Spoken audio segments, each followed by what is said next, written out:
Let us get started. Computing models. The first one is very simple model, very popular one. Okay, and even today it is very much widely used, which is a client server model, which is a client server architecture, right? So most of us are already aware of this client server architectures, right? So I'll not draw it because a lot of people have already done loads of things on this stuff. Let me go with client server architecture.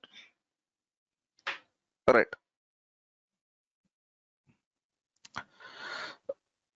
Okay. Uh, I'm looking out for images. Okay, fine. I'll draw it. Okay. So in client server architectures, basically what happens is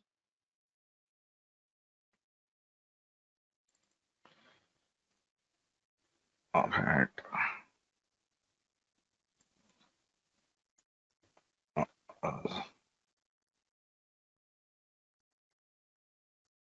You will have a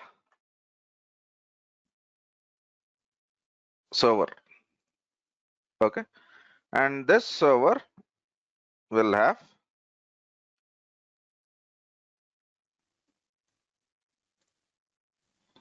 some clients. Okay. Right. So this is something which I would call as clients. Right. So now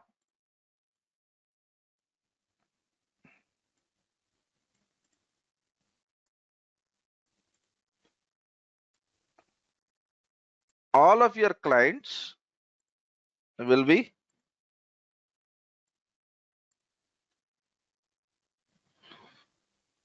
getting their information or doing all of the access. Okay.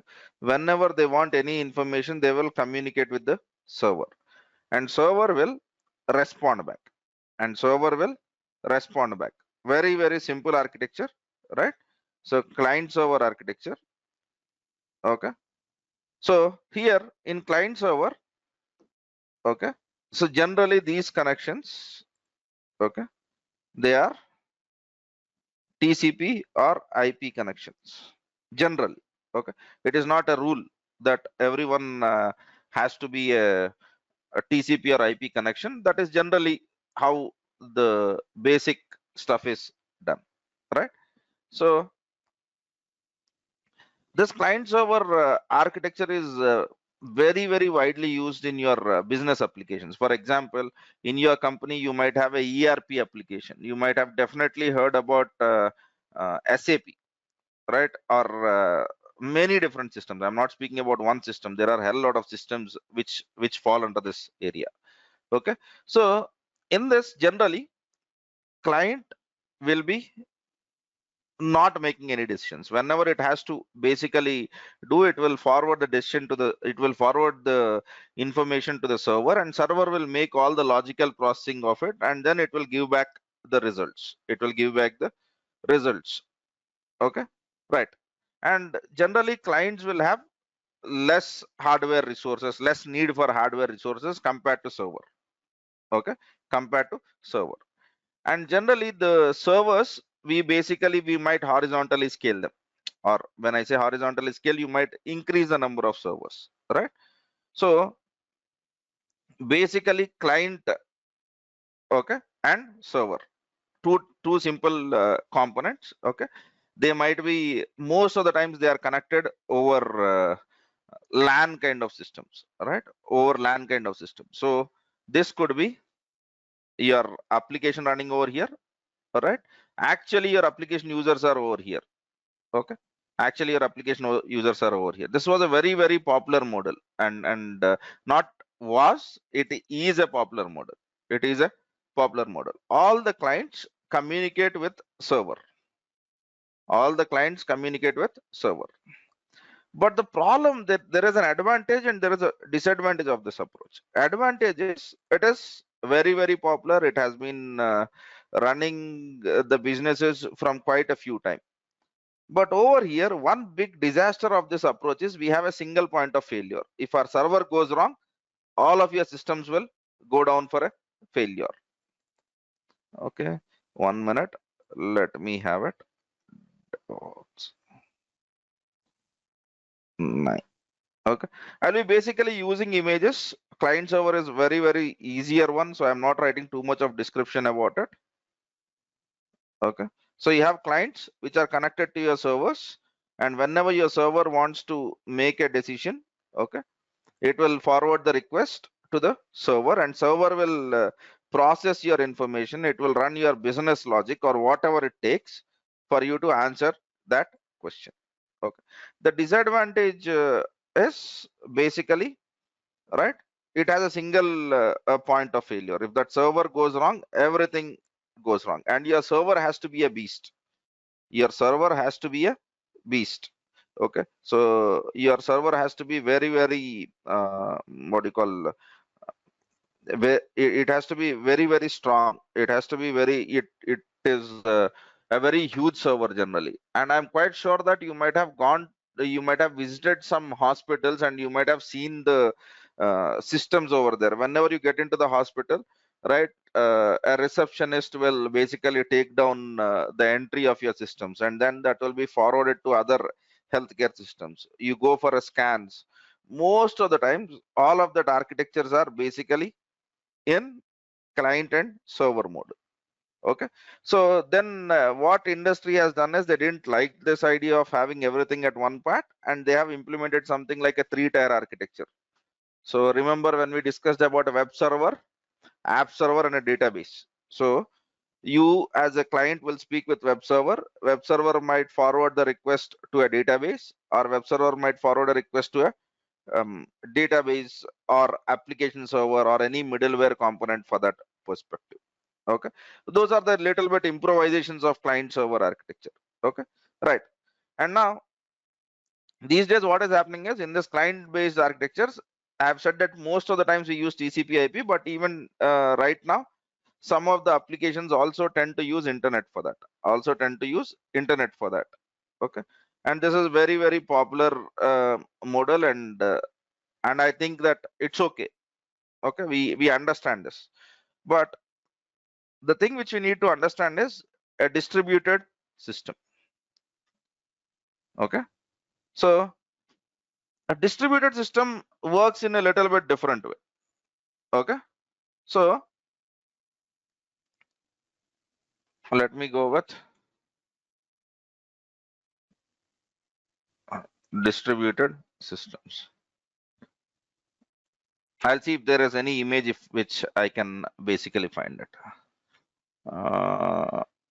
Yes, this looks good. Yeah, now basically in distributed systems, okay, typically what tends to happen over here is, if you see, there is not one server over here, there are many servers over here. Okay, so right, let me do one more thing around it now. Okay, in distributed systems, what you tend to have is, you tend to have something called as nodes. Okay, right. So, and your in distributed system, unlike client and server mode, okay,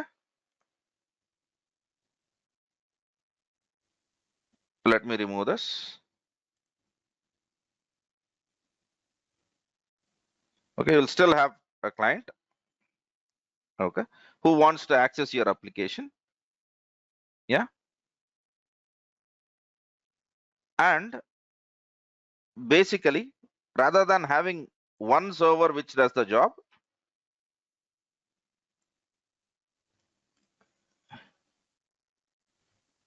you might have multiple systems. Okay, you might have multiple systems, right? So in this multiple systems, typically what tends to happen is, each of this we don't call as servers, but we call them as nodes. Each of them we don't call as servers. They are something which we call as nodes. Okay, right. So you might be running whatever application that it takes to run on a distributed system. Okay, so but the best part of this is, right, all of these servers, all of these servers, right, tend to be running your application. Let me call it as app. Okay, and here we call it as service. Okay, because in distributed system what we tend to do is we create services. So let me write it as service. I'll remove app. Okay, so this service will be running on, okay, all of the systems, all of the systems. Okay, so your software is basically distributed across multiple nodes, and the best part is anything over here or any server over here can act or can serve the information, it is not one system, it is different systems, right? And they are all connected to each other. They might be on a same network, they might be on a different network, but here I'm trying to represent the same network. But don't take it for granted, it might not be the same network, it might be a different network also, but they are somehow connected, they are somehow connected. Okay, and now whenever client asks for information, whenever client asks for information, okay, so what these nodes or what these nodes have to decide is who will answer that, who will answer that. Okay, for that what they do is they have something called as consensus. Okay, they will try to choose who will serve the information. Okay, so for example, let us assume this is chosen because of some election. All right, in consensus elections tend to happen, they will decide who will be the acting server for some time. Okay, rest of all of the people will just sit quiet, right? And here one thing which you have to understand is every server is exactly same in terms of compute power, in terms of whatever they do, in terms of whatever they do, and anything can act as a server at any time. Okay, so now you have many servers doing the job. Okay, so whenever your client basically makes a request, okay, that request might be forwarded to any one of these servers, and that happens through something called as consensus. Okay, here we have many algorithms, right? But let me not get into that technicality of it. If you are interested, the in Kubernetes we use something called as raft consensus. You can google it, you can read it. Okay, so whenever user sends a request, one of the server will be addressing, and all the servers will have exact same information, okay, am I clear on this? Right, so request will be forwarded whenever a server client makes a request. Okay, forwarded to one node to serve. This is typically the most popular distributed. There are many other architectures also in this. So let me draw this one. For momentarily, let us assume that he is a winner, right? So whenever client sends a request, your nodes are basically any node can take your request. It depends on what is the consensus algorithm which you use, and they tend to resolve the work for you. Okay, so here it is called as a distributed system because your application is not present at one location, it is present at typically many locations, right? And your application is not running on one server, it is running on multiple servers, and they all are distributed, but basically they tend to solve the purpose, right? So I'm quite sure that you might have heard about a term called as blockchain, okay, which was very popular, Bitcoin and all of that stuff. Okay, right. So that uses this technology to a maximum extent, and they also use something called as peer-to-peer. Okay, fine. Okay, right. Let me use peer-to-peer systems. I'll not even draw this. Okay, I've just written it so that you can understand. I'm quite sure that you might have used torrents. It is not similar to sticky session, man. It is an algorithm that runs, which decides who will serve. Okay, what do we mean by service? See, what is server doing? What will server do? It will serve user requests, right? So whatever is serving user requests, that is something which I'm calling as service. Okay, how data replication will occur? Data replication will occur, right? So in which approach? It can be anything. It can be anything, right? There are many ways of doing it. I'm not getting into the whole possibilities over there. Okay, right.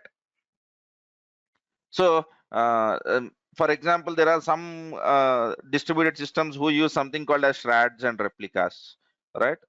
If you go to Elasticsearch, you will see that. Okay, there are many different ways of basically doing. The cost and maintenance model is high, obviously. Yes. Okay, peer-to-peer systems. In peer-to-peer systems, what happens is it is much like torrent. I'm quite sure that you might have used torrent to download a movie or a software or whatever it is. So how torrents work is, for example, I am having a movie in my laptop. Okay, so I use this software, that peer-to-peer software, and then I expose that movie, so saying that anyone can download it. Let us assume that you download the movie. From that moment, you start sharing it. So in peer-to-peer, anyone basically will have group of computers which are interacting between themselves, and generally data is shared from one system to other system. Okay, so peer-to-peer is, you can think of it as a torrent, but that is not a very important model for us. Okay, right.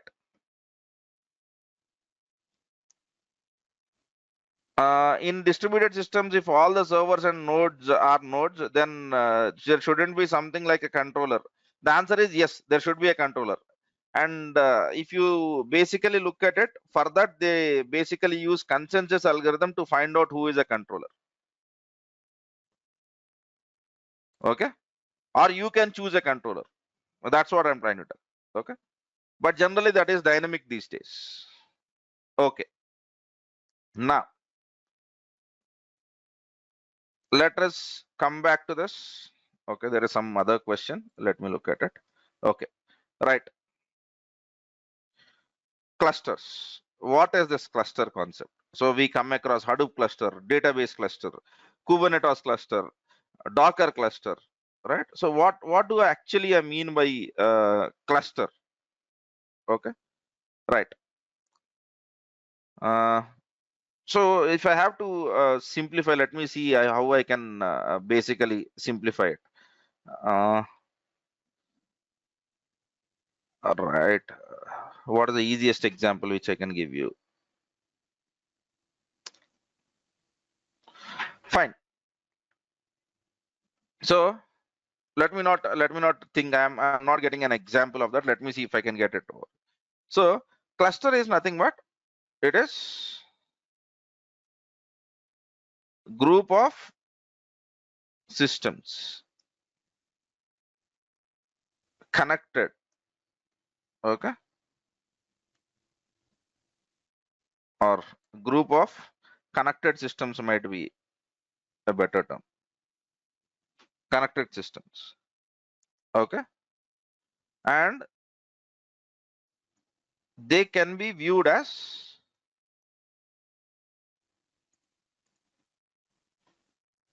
single large system. So actually what is it you have? You have many systems in that. Okay, but these systems are combined, and to the outside world they look as if it is one huge machine, as if there is one huge machine. So for example, this is what happens over there. Okay, let me remove this. uh, Let me go over there.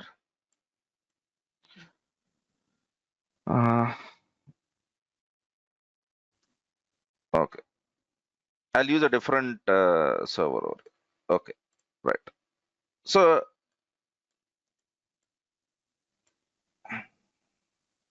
A cluster is combination of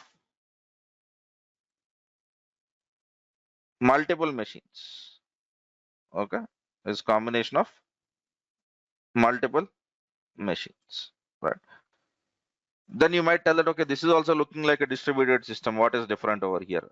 Right, right. Okay, let us just wait for that. Okay, fine. So these group of systems, okay,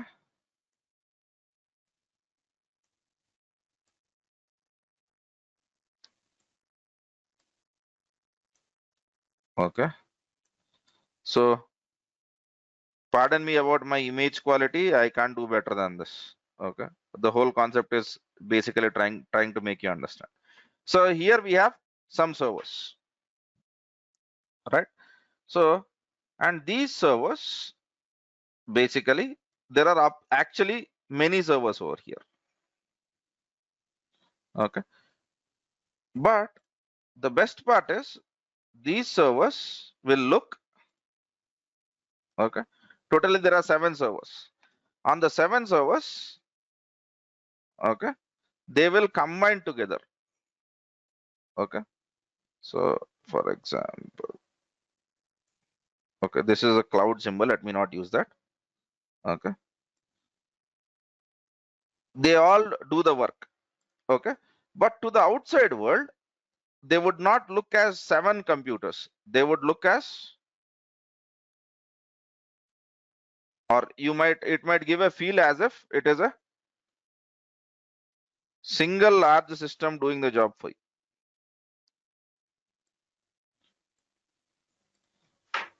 Am I clear on this? Right, you might have multiple systems, but to the outside world it would not look, it will not have multiple endpoints, it will have only one endpoint. It would look like one big server is basically doing the job for you. So when I say database cluster, you have multiple database servers, but if you view it from outside, okay, so this is a outside perspective of the system. This is reality. Okay, so what is a cluster? A group of systems combined together so that it would look as one system to the outside world. Okay, so let me do one stuff. I'll just move this image a little bit. Yes.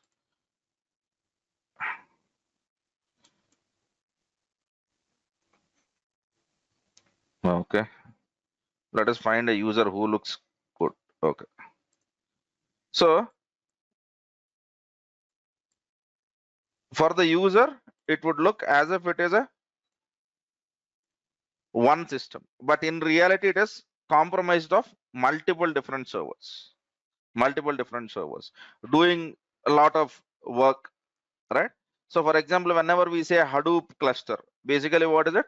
Hadoop has a lot of servers which are combined together, and to the user of that Hadoop cluster it would look as if it is one huge system because it has one endpoint, right? You interact with only you interacted in one way. Okay, but in reality it is combination of multiple machines. It is combination of multiple machines. They might arrange themselves, in their own way. They might have their own orchestration software, whatever it is, but to the outside world they would not look as multiple systems, they would look as one system. They would look as one system. The perspective is that. Okay, so whenever I say Kubernetes cluster, I might have thousands of machines over there, but for the user Kubernetes is all about interacting to one. It would be like interacting to one system, it would be like interacting to one server. Okay, so that's how basically clusters appear. Database cluster, multiple databases actually doing the job, but for the user it will be one URL with which you are accessing to your database.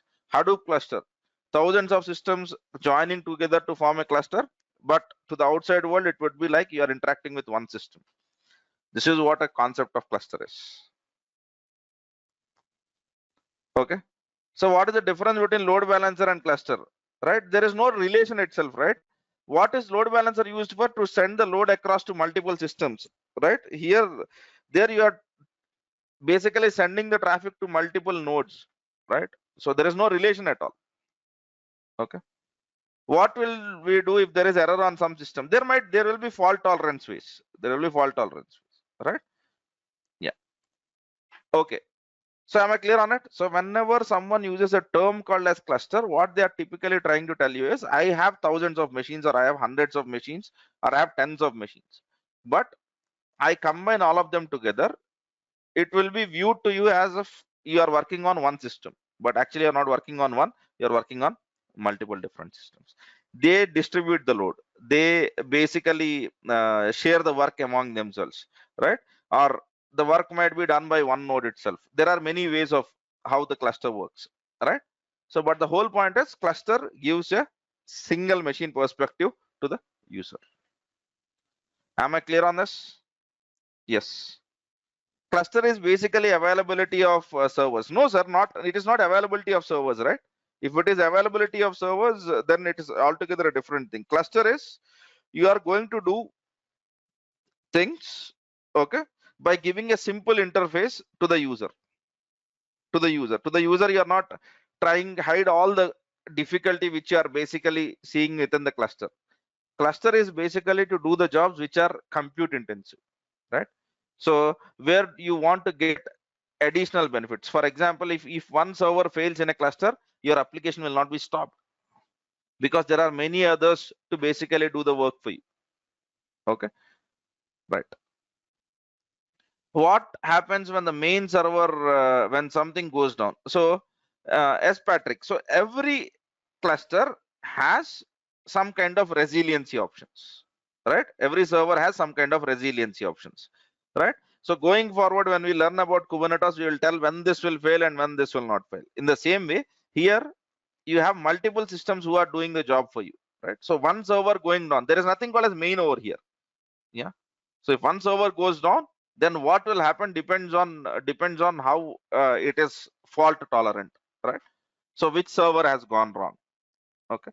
It can be fixed very easily rather than client servers. That's my answer to that, Patrick. If I want to tell it in a very simple way, fixing the main server going down in cluster is very simple when compared to fixing the main server going down in client server. Patrick, am I clear about that? Let us stick to that. Yeah. Yeah. Okay. Does it make sense now, cluster? Yes. Okay. So now whenever someone uses a term called as cluster, it is a very simple perspective. You have multiple machines which give you a view as if it is a single system. So, okay. There are Wikipedia articles on this. You don't need to even basically go through a lot of other sites and all of that. You can go to Wikipedia articles. They are decent enough for you to understand the basic functionality. Am I clear on this? Okay. If it is a DB cluster, how they will give access used for read or write, which server name can they might use a load balancer, they might use a DNS forwarding, right? They have different ways of basically exposing an endpoint, right?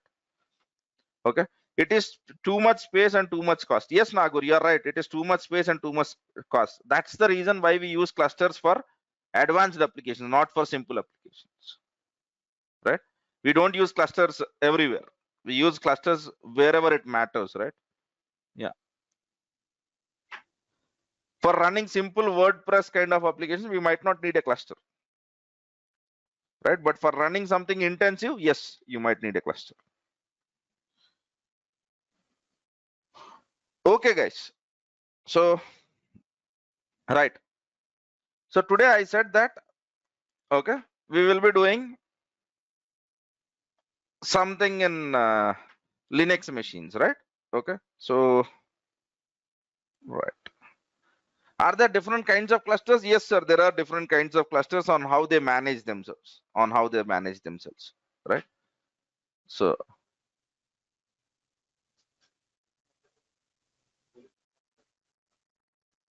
okay, fine then. Right. So let us basically get into this. Okay. So we want to create one Linux machine and then basically do some stuff for you, right? So I have basically shared the video already where I've said how to create an account and how to create a machine and all that stuff. So let me log in into, today I'll be using AWS, and in the next class I'll be using Azure account. Okay, fine.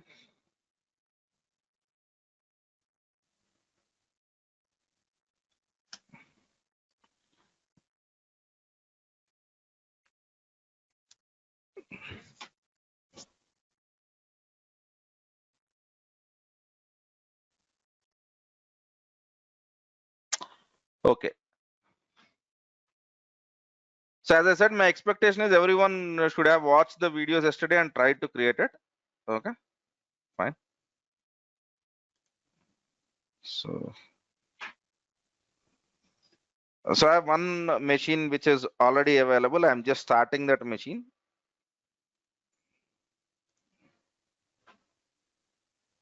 Okay.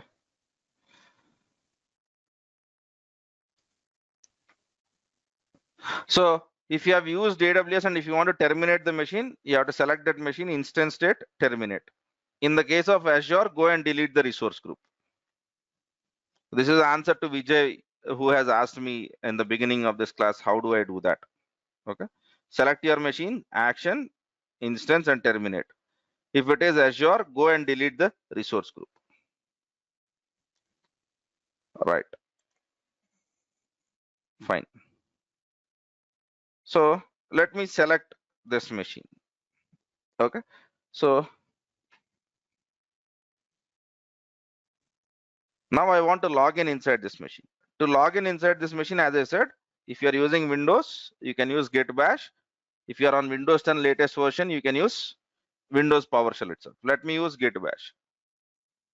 The username of this machine is DevOps, and this is a Linux machine. It will ask, do you want to store this fingerprint? Just say yes. Now enter your password, and you are inside the machine. Okay. And for the people who have watched the video, I've said the significance of dollar. Dollar stands for normal user. Hash stands for super user. We are inside the Linux shell. We are inside Linux shell. When you basically terminate the VM, everything will be deleted. Okay, right. Okay, fine. So now I have access to this Linux, right? So what is that I'm basically going to do, right? So what I want to get started over here is I want basically to understand one thing. So we want to understand code, build, or package. So how to build the code or convert code to package. What do I mean by that? So for example, we all have installed Google Chrome, right, in our laptops. We all have installed Google Chrome in our laptops, right? Yes, right? Okay, good. Now, whenever you have installed the Google Chrome is actually written in C++ and there are some JavaScript components over there, right? Mostly in C++. How many of you have basically seen the code there in Google Chrome? Literally no one. Because how we install Google Chrome is we go to the we go to the browser and then we say download Google Chrome. We get some package there. Okay. And then we double click that package and then it will get installed on our system. If you are possibly working on Mac, you might take some package and drag and drop something on in your Finder on your Mac terminal, right? So, but the whole point is, how are we installing applications, right? We are installing applications in the form of some packages, but your developers don't develop package, right? They write code. They write code. Okay.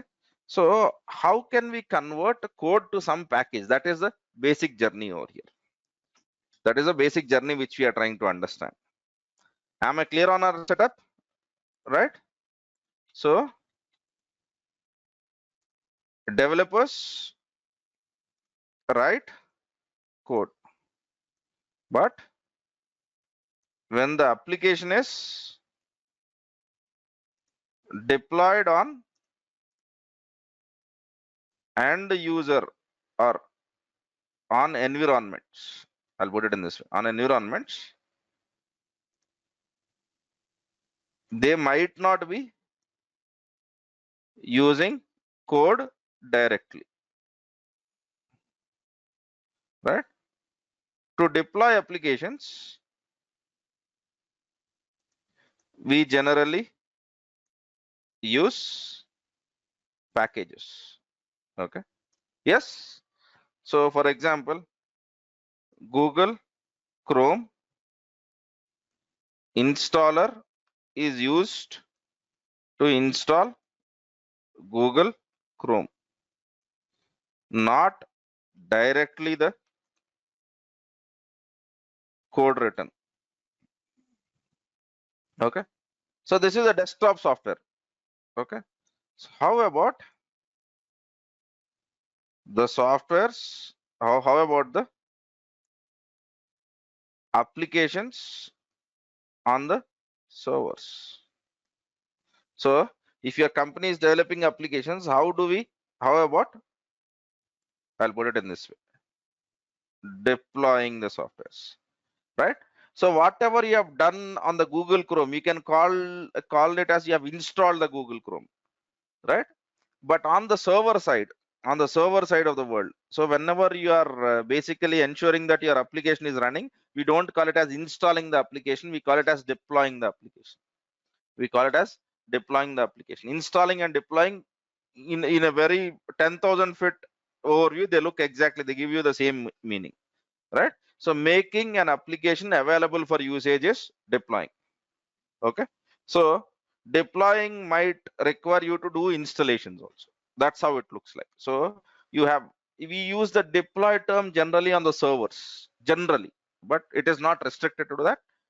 Okay. The whole point is we need to understand how a code is converted into something which helps in deploying. Okay. So the discussion from now on is how code gets converted into package. Okay, let me call it as a package. Package is packaging the application so that it is easily deployable format. In the case of Google Chrome, your package format was .exe. In the case of Microsoft Word, you might have used MSI, right? In the case of basically installing some of the applications, you might go with some commands, whatever it is. So how do we package our application and ensure that our application is deployable on the servers? That is from code, because developers write code, they don't write packages. They don't write packages. And that is a journey which we are going to understand from Monday. Okay. Am I clear on this? So from Monday, we'll try to understand, if you have a code, what are the different techniques that people use to build a package there. Okay. We will try to do a stuff in some languages also, right? So let us try to do it in Python is a more popular one. We can look at Python, and we'll be looking at language like .NET also. Java, I'm not doing it at this time, because anyway we do the Java in the course. So let us do Python and .NET, okay, so that we understand how the building and packaging looks like. And basically once we do that, okay, we get a package, okay, then we will worry about how to manually deploy that package. Okay. So that in DevOps, when we go forward, we will try to automate whatever we have learned right now. Okay. Am I clear on this? Yeah. Okay then. Thanks guys. Thanks for your time. Yeah.